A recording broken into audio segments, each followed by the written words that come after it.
Hi, I'm Nick, and you're watching the White Rabbit Galleries podcast. I'm here in the studio today with the creative Meryl Engler, who has a show going on right now at White Rabbit Galleries, I Had Been Young, Volume 5. It runs from September 27th to October 19th. Meryl, welcome to the show. Thanks for having me. Thanks for being here. So do you want to talk a little bit about the title of your show, I Had Been Young, Volume 5?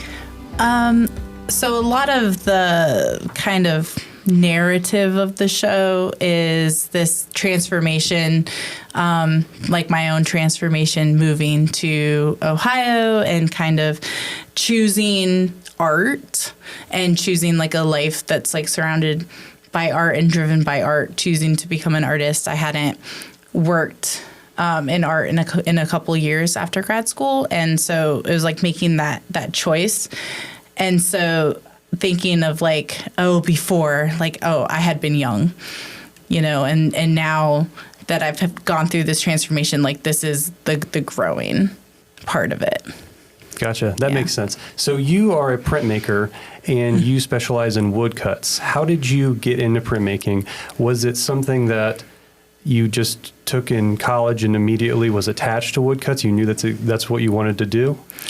Yeah, I was lucky enough to get to go to art school, and I was a sculpture major and took a printmaking class as an elective because it was the only thing that fit my schedule.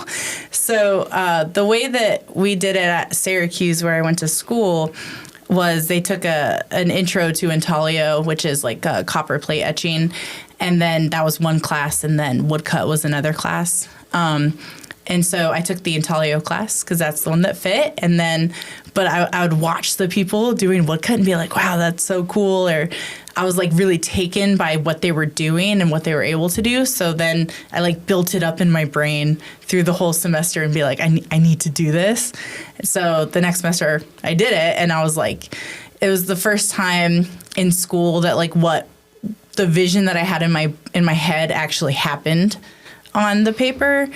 In the final piece, I think I had an issue as a student. I had really grandiose ideas, and, I was a student, so I didn't have a lot of resources or time to like make these grandiose ideas happen. And so I was always kind of disappointed by my work. But the first time I did woodcut, I was like, oh, yeah, that's exactly what I wanted to happen. And I fell in love. Yeah, and as a student, you've got probably 16 other credit hours that you have to deal with, so you can't always put as much time and energy into your work as you want to. Yeah. So did you actually change your majors then? You started as sculpture? No, I stayed sculpture, but luckily my professors were very lenient about what sculpture was. They really only cared about you making work, so I kind of ended up doing these like large installations with my prints and adding like, performance elements. I was an undergrad, so you're just experimenting and doing whatever. So they were very okay with me, switching from working more with like metals and woods to working more with paper as like a sculptural element or a space. And then in grad school, that was when I started making like focusing, I guess, more on individual prints as well. Okay. Yeah. And I've heard that artists have a favorite of one of the 7 principles of art. There's line, shape, color, value, form, texture, and space. And an artist will usually gravitate towards one of those. Is there one that you think is your favorite? I think color now. It took a while to get there through school, but I am driven a lot by color. I think that's pretty apparent in the work. A lot of people, when they think of woodcut, at least in the West or like in the West, they think of black and white and very like bold and stark. And I like to almost think of my woodcuts as watercolors. I'm layering colors together and mixing new ones on the paper, and every layer is kind of based off of the layer before. So color is really, really important, and I like using it in like really kind of bold ways, and seeing kind of what can happen because of it. Yeah, and something nice about printmaking is you can do a print, and if you're not happy with it, change all the colors and go do a complete 180 with it and try out different things, and it's still the same print. Yeah, with a lot of the work in the show, like you'll see these repeated images. It's all the same carving, but printing it in different colors and doing kind of different treatments to the individual prints kind of change the piece completely. So you have like this singular image and then you can treat it a whole bunch of ways and kind of get this range, this series within the image. Yeah, and I think people really need to see your work in person because they're so big that the scale doesn't translate if you're just looking at a photo of it online. So given that they're so big, do you ever get exhausted working on 6 foot tall woodcuts? How do you keep working on something like that? Like 8 foot tall woodcuts. There are times when I'm like, yeah, I can take my time, and I spend like a couple years maybe working on it, or if it's like a back burner project, and then there's times when I'm like, this needs to get done now, and I like work ferociously. I really like the physicality of woodcut. That's something that I think drew me to it. It's very physical. It takes your whole body. You're carving into the wood. You're making a mark within it. I have an athletic background, so I think that's one thing that really kind of spoke to me with woodcut. I totally get exhausted. I do print them by hand. So like a 4 by 8 foot piece might take like 3 hours just to print one. So it can get kind of exhausting. So a lot of printmakers will print in like these like huge editions, and I don't do that for those big ones at least. That makes sense. So if anyone watching or listening isn't familiar with printmaking, what does the process look like for you to transfer one of those woodcuts to paper at that size?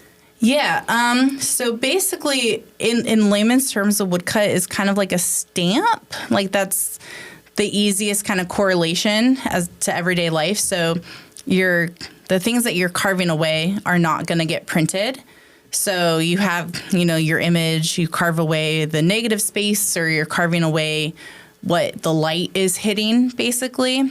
And then I work with a really tiny roller because that's what I have. But, they make big ones too. And you're rolling out ink. And the ink has like a very long drying time. Or the ink that I use actually dries by absorption. So it won't dry out, so I have a long working time. So you're rolling the ink on, and then you lay the paper down on top, and if the print is small enough, or you have a press big enough, or you have access to a press, then you roll it through the press. But basically the ink gets transferred onto the paper through pressure. And because it's like you're inking the surface, so you don't actually need that much pressure for this type of printmaking. For other types, you need a lot more. So that's why you can kind of do it by hand. But yeah, so if you have a press, you just roll it through and you're done. If you're printing by hand, then I use what's called a Baron, and it's like a little circular guy about this big. Looks like an air hockey puck. Yeah, and you're just going at it with a lot of elbow grease. I also use wooden or even metal spoons, and it's like pressure is what, like the surface area times force or whatever that equation is. So the smaller your surface area, the more pressure you're going to get in that little tiny area. So a spoon, you're actually going to get more pressure than like a Baron that's like wider. So I like to go through with a Baron, and then I will go through like an entire 4 by 8 foot piece with a spoon, like trying to get all the details in. Just to make sure you have an even distribution of pressure? Yeah, I mean, it's hard to get it perfectly even, and I think my work lends itself to not being perfectly even. So there are some like discrepancies, but I try to make it work with the image, or I'll go back in and like touch some stuff up. Yeah. Nice. So all the hard work pays off. Hopefully. So given that, what inspires most of your work?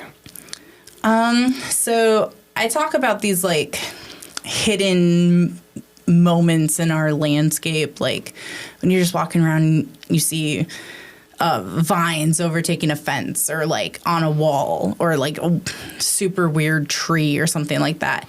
And you're just like, it's so overlooked, but it's so beautiful at the same time.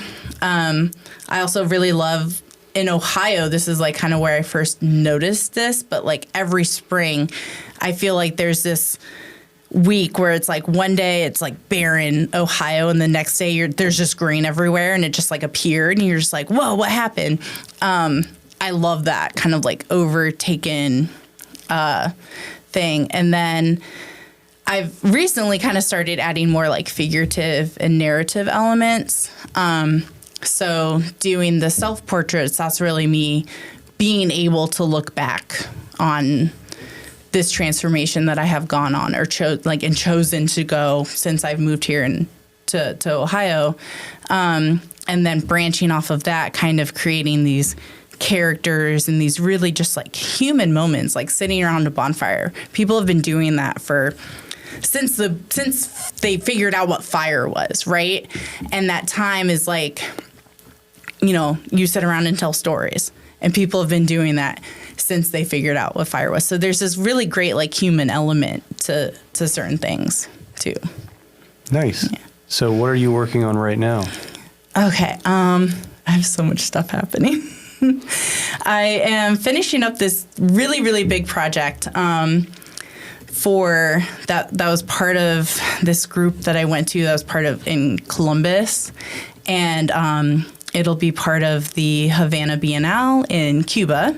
So that's super exciting. And that kind of the prompt was to think about the similarities, the connections that we could have between like another culture. So I kind of have this like meshed landscape of different things of Ohio and Cuba kind of molding together, thinking about like windows and patterns and tiles and stuff like that. So that's hopefully getting finished in the next couple days. And then I want to continue to expand the I Had Been Young series. I've been working a lot with herons, and I would love to work with some other birds for this series. Thinking of these birds as like spiritual, or like they can cross between realms, or they're messengers and like coming to like wake you up or get you ready for whatever pathway you have to go on. So I have like a piece planned with cranes. I have a piece planned with like a vulture coming down. I think that like in mythology, birds are really interesting. So kind of using that a little bit. And then I have like a bunch of series plans. I really want to do something with like fire and just like experimenting like how to depict something like fire in woodcut. I think would be really fun just like technically as a challenge. Yes, I got a lot in my brain right now. Sounds exciting. Are you going to go to Cuba for that piece? So I went in March. Okay. I was able to go for a week and kind of get a little tiny tidbit of the culture there. I worked with a few artists in Havana.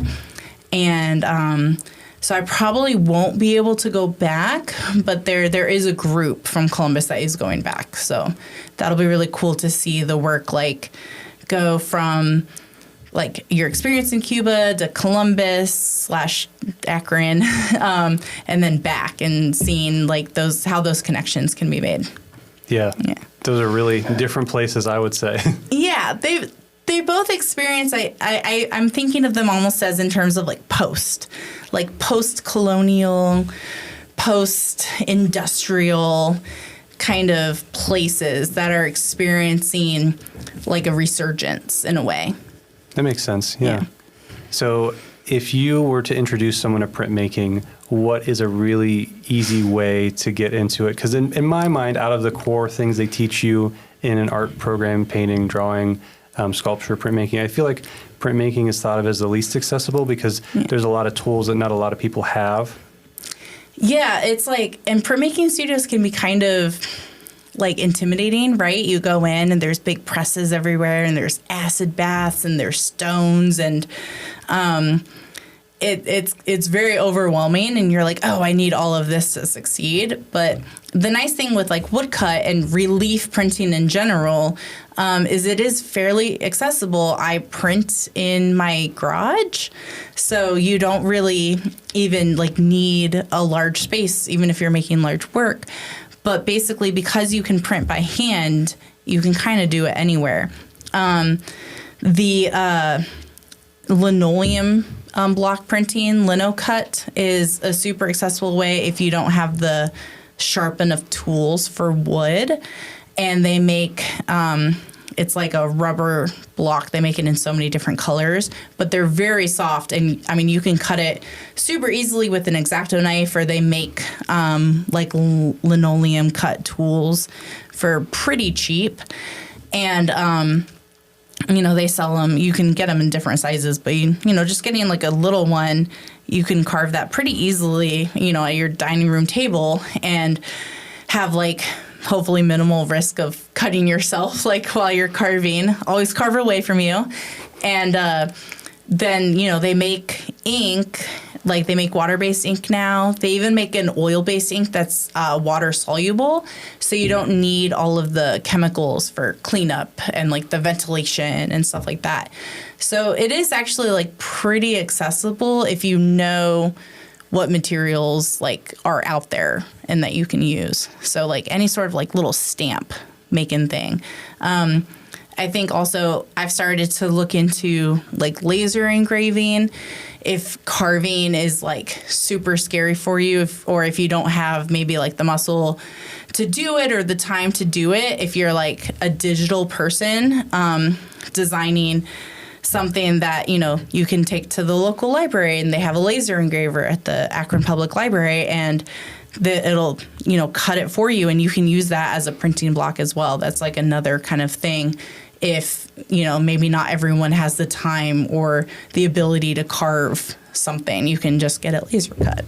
That's a really great idea. You could take elements that you wouldn't be comfortable drawing out on wood. You could take like a photo, and then you could do sort of collage with different woodcuts that way. Yeah, no, totally. There's like, if drawing isn't your thing, you can take a photo and get it engraved at like just, you know, 2 levels. You have your surface and you have your carved out, right? So it has to be kind of black and white to work as like a print. But I mean, you can also, depending on like what's carved out or not, you kind of get like a grayscale in a way. So there's definitely ways to kind of get the imagery on there. Basically, the great thing about printmaking is you have what's called your matrix, which is your wood block or your linoleum cut, or in screen printing, you have like a screen with your image burned onto it, and that is repeatable. So now you can make that image over and over. That's like the cool thing with printmaking. Mm-hmm. Yeah. Well, thank you for coming on the show. This has been Nick Brown and Meryl Engler. Come down and see I Had Been Young, Volume 5 at White Rabbit Galleries in downtown Barberton. White Rabbit Galleries and this show are made possible by donations from viewers and listeners like you. White Rabbit Galleries is a nonprofit 501c3 that serves to provide a space for local artists to create, display, and sell their artwork. We strive to promote the arts and offer educational opportunities to our community. You can donate today at whiterabbitgalleries.org or in person at our location in beautiful downtown Barberton.